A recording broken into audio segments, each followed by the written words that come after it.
Hello, friends of ILTN. I'm Parag Khanna, and I'm delighted to join you today to speak about travel and tourism in the Asia Pacific, how integration and innovation will drive the world's largest tourism market.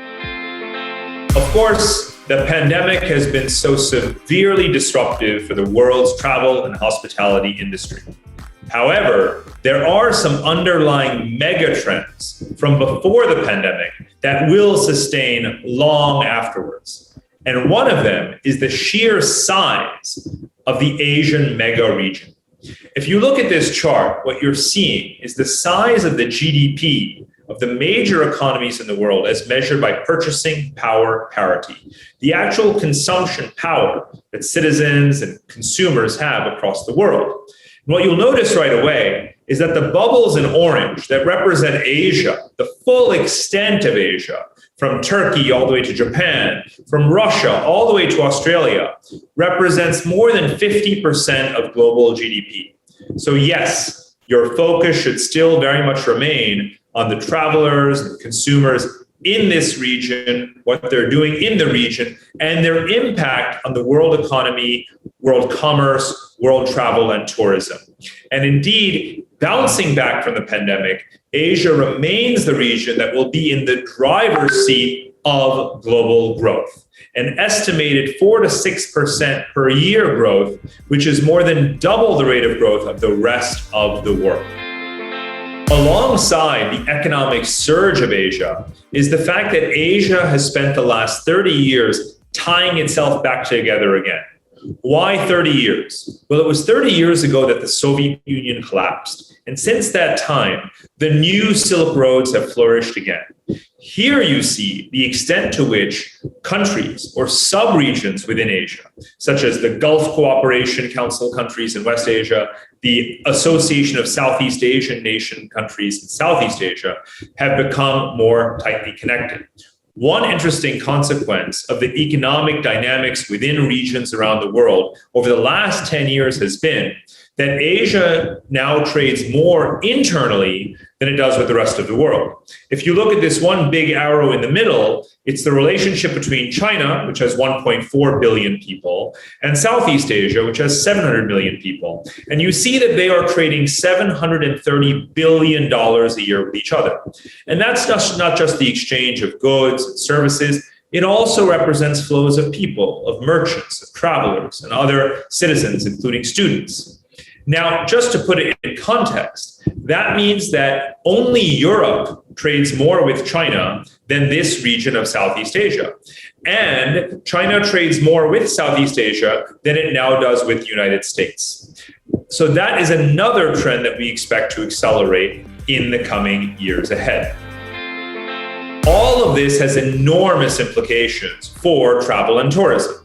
What we have witnessed over the last couple of decades, and indeed now during and after the pandemic, is that part of the economic recovery of the region has been the rebound that's been provided by Asians traveling across borders. So as Asians have brought down their own internal barriers, they have facilitated the movement of people across the region. There are now more than 20 regional airlines that have been spurring this intra-regional connectivity. And indeed, over the last decade, that rate of growth of travelers has increased more than the global average increase and the rate of Asians traveling outside. So you have a double benefit. You not only have all of the Asians who are circulating in the region so that as you invest in these high growth corridors that you can see here, as you see the markets growing in Southeast Asia, in the Middle East, and all of the connectivity within Asia, but you also have the opportunity of the outbound Asians at the same time. So again, Asia will be a central part of the global industry rebound.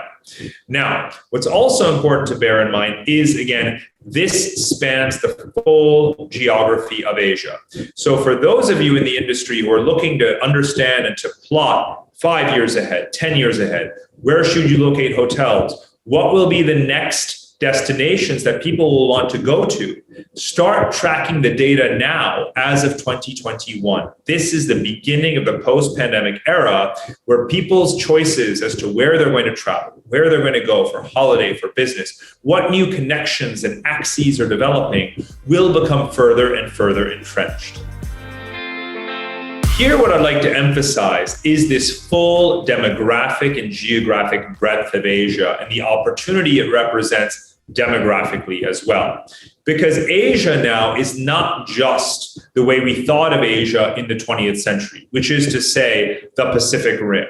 Because, of course, Japan in red is the original Asian growth miracle story. And then came the tiger economies in yellow: South Korea, Taiwan, Hong Kong, and Singapore. China, of course, sits in the middle as the third wave of Asian growth, starting with its reforms in the 1980s and 1990s. But now let's remember the incredible opportunity that lies ahead in the countries that you see here in orange.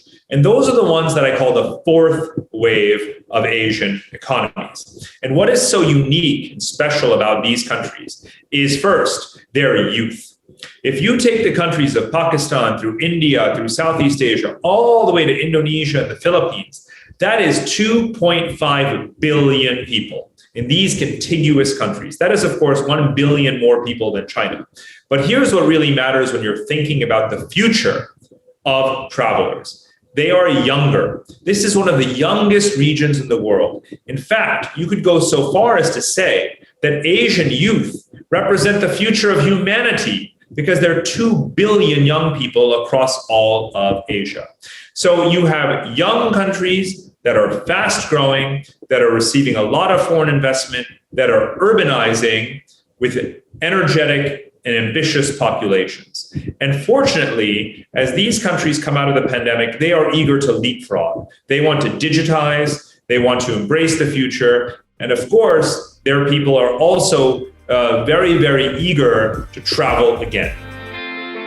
And so I believe what is happening is not just the return of Asia or the resurrection of Asia, but actually the return of a much broader set of geographical connections that date back centuries. And it goes by the term Afroeurasia. That's a beautiful term, because prior to the colonial era, in the 14th, 15th, 16th centuries, Europe, Asia, Africa were increasingly connected through maritime networks and the Silk Roads. And if you look at the map on the bottom, that shows you some of the major projects of China's Belt and Road Initiative and other European and Indian and Japanese projects that are helping to rebuild all of that ancient connectivity. And these are indeed the largest travel corridors in the world today. If you look at how travel mirrors trade, the Indian Ocean sits right at the center. And indeed, the Indian Ocean is now the epicenter of global trade networks. So think about the greater Indian Ocean, meaning Southeast Asian countries, South Asia, Middle East, East Africa. There again, you have the majority of the human population in young and dynamic societies that are fast growing economically, and they're getting more and more connected to each other through trade networks, stock markets that are connecting, and of course, airline networks and connections as well. So this Afro-Eurasia is back. And yes, there was a period in history when this thrived and it was cut off by the previous great pandemic, the Black Death in the 14th century. But you can see how much more quickly the world is recovering this time, fortunately, than that era 600 years ago.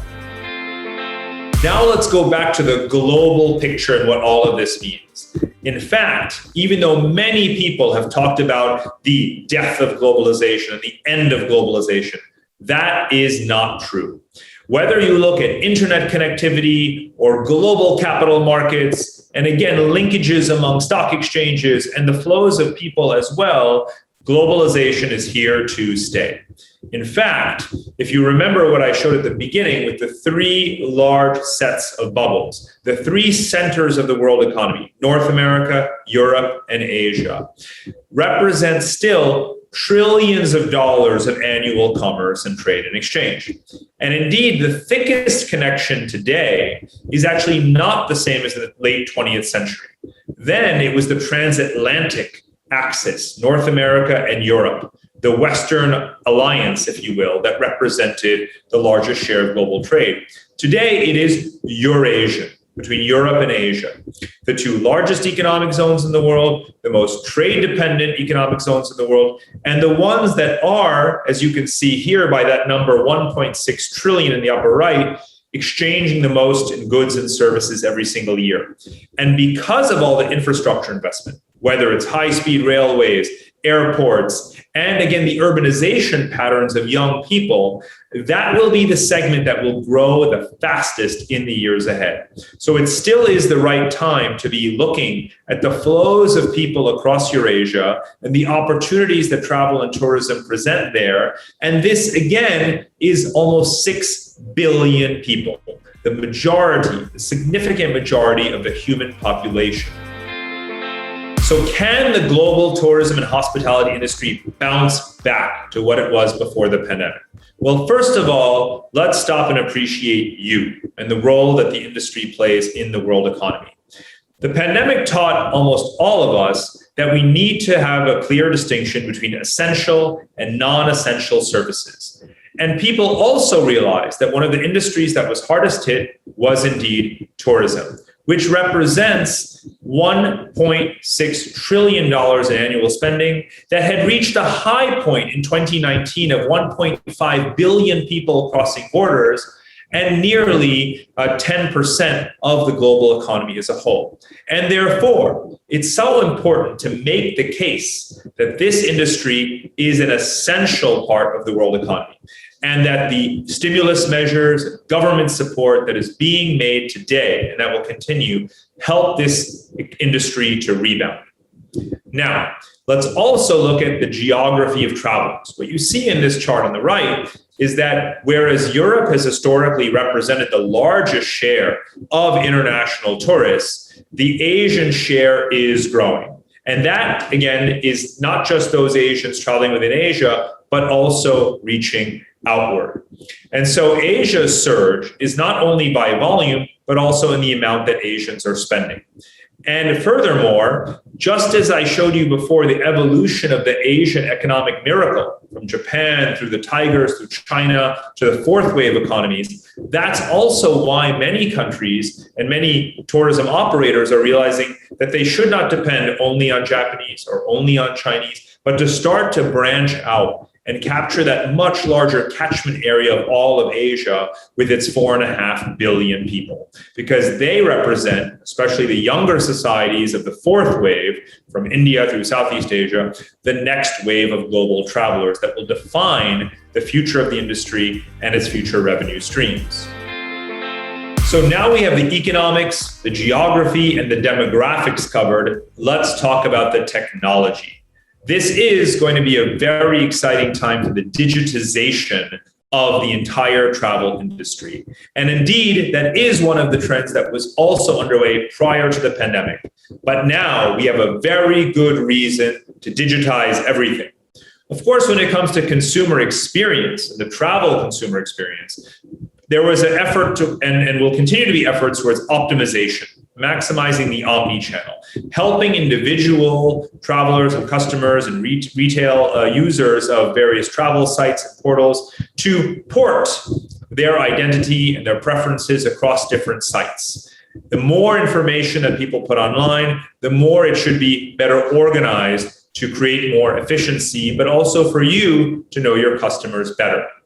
Then, of course, there's the growing role of content creators and social networks and influencers, as well as friends and family, in helping to shape the agenda and the preferences. You can do so much more, we all can, to better understand the trends and the memes that are emerging through social media analysis and social network analysis. So in both aspects of understanding the customer, there is a long journey ahead, but the pandemic gives us an excuse because everyone is planning everything digitally now, for sure. And the rates of e-commerce and digital penetration have gone through the roof during this last 1 year. So let's take advantage of it. So what does that mean specifically also for travel technologies? This is what I call the post-pandemic opportunities, some of which I'm very excited about. First, from bubbles to blockchains. We have gotten used to this idea of travel bubbles, bilateral agreements, short-term, a lot of red tape and confusion as well. It's time for the industry to push very hard for the customs agencies and other authorities and governments to create a common platform for shared data that is secure so that travelers' history, their travel records, and other kinds of essential data is made available seamlessly and digitally so that we can leapfrog over the very bureaucratic process that is emerging around immunity certification and so forth. So immunity passports, sure, but digitize it to unlock the ability of people to move from country to country to country. That's going to not only bring back travel, but bring it back better and faster. And again, I appreciate that that's something that the industry has been pushing for a long time. Now is the best opportunity yet to try and push through these kinds of reforms. The other is, of course, the kind of people and where they're going and how much time they're spending. And here there's been a lot of talk during and since the pandemic about how nomad visas, for example, would flourish. Did you know that before the pandemic, there were just a couple of countries, like Estonia famously, that offered nomad visas? Well, today, there's dozens and dozens. I would count about 70 or 80 countries that are offering nomad visa schemes. And what was happening before the pandemic as well, especially when targeting millennial travelers, was the idea of co-living. Some would say hotels, and another neologism, bleisure, business leisure travel. All of that will accelerate too. Why? Because people who can work remotely can mix business and leisure and spend more time in specific places. So these are all trends to take advantage of as you think about how you might want to retrofit certain properties, for example. And of course, how important it is to work with governments to reform their regulations around how long people can stay without requiring visas and measures like this. And another thing to consider when we talk about who travels and how they travel is the fact that our habits, patterns, not just about where we stay, but who stays with whom and for how long, is also changing. Before the pandemic as well, there was a growing trend towards multi-generational travel. Elders, parents, children, or combinations of those generations traveling together. I've noticed this myself prior to the pandemic. And the more people have realized that they want to spend more time with their loved ones that they've been separated from because of the pandemic, because time is precious and life is precious, the more we might see this shift towards multi-generational travel. Now, of course, as you look to the future, you also want to understand the habits and the preferences of young travelers. Generation Y, Generation Z, even Generation Alpha, who's currently just being toted along for the ride. So, of course, they are adventurous. They're looking for experiences. The next generation is considered far less materialistic than its predecessors. And of course, the trend towards consulting social media and influencers and friends is most certainly going to continue as well, because you're talking about digital natives. Indeed, 45% of Gen Z claim that they follow these 10 online influencers, and some percent follows more than 50 of them. They're looking, of course, not just for experiences, but for them to be authentic. And so some of what's happening within the industry around ensuring that there's a real a validation to the recommendations, that it's not just premeditated, planted, and so forth, but again, authentic reviews, and even allowing for feedback and conversation, more message boards and interactions. That allows for that authentic feel to come through and makes your sites stickier in a way. I think that there's an opportunity for many players in the tourism industry to make their sites more of a residential experience, if you will, in order to get people to commit to where they're going to go and what they're going to do by way of hearing what others have done. So I think that there's a lot of innovation that can be done on the hardware of residential experience and the software of how people plan their trips. And it can be done in a way that includes the full demographic. We've talked about business, travel, but also elderly, parents, and youth.